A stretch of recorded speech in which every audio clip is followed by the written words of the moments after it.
নমস্কার। চিরঞ্জীব ভালোবাসা সামান্য স্পর্শ বাংলা ভাষার উচ্চারণে বৈদিক যুগ থেকে অধুনান্তিক সময়ের আবিশ্বের কবিদের কবিতা পাঠ ৩রা মে ২০২০ থেকে কবিদের কবিতা পাঠের ২৫৭৭তম ভিডিওটি আমি নিবেদন করছি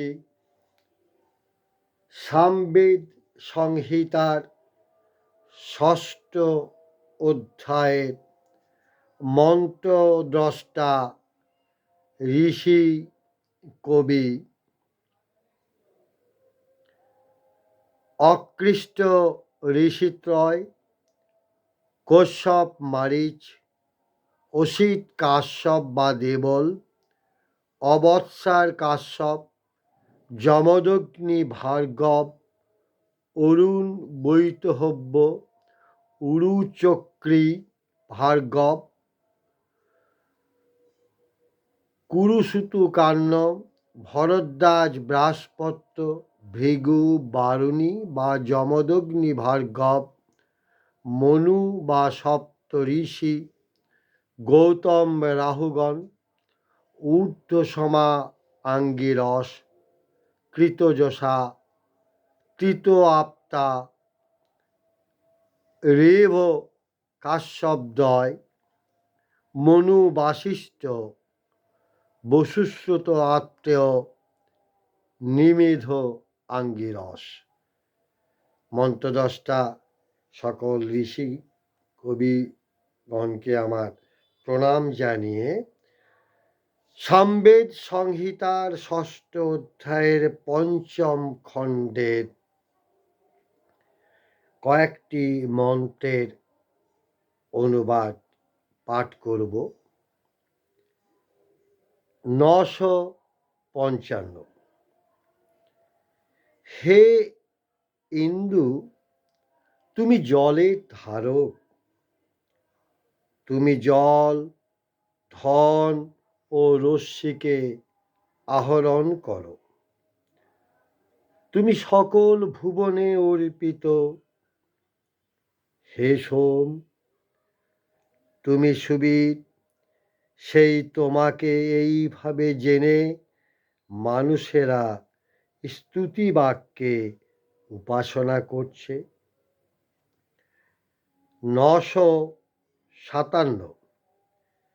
হে ইন্দু, তুমি উজ্জ্বল পক্ষযুক্ত রশ্মিগণের সহায়তায় জগৎ নিয়ন্তার মতো এই বিশ্বভুবনে গমনাগমন করো।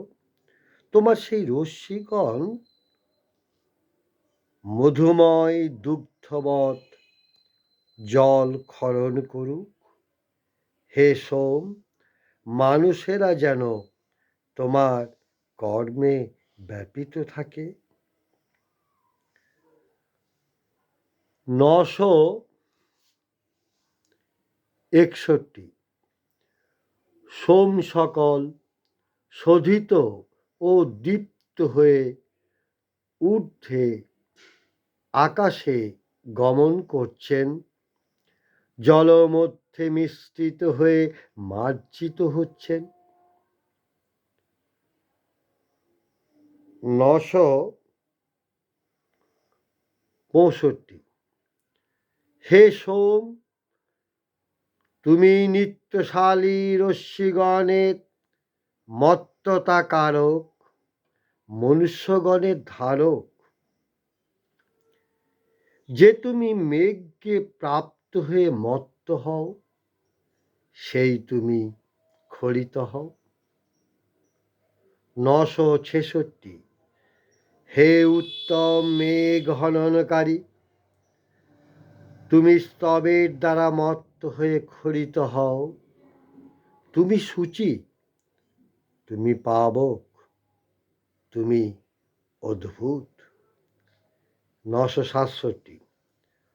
অভিসূত সোমকেই সূচি ও পাবক বলা হয়। তিনি মধুমান, দেবগণের আনন্দ বিধায়ক এবং বিঘ্ননাশক। মন্ত্রদ্রষ্টা ঋষি কবিদের আমার প্রণাম।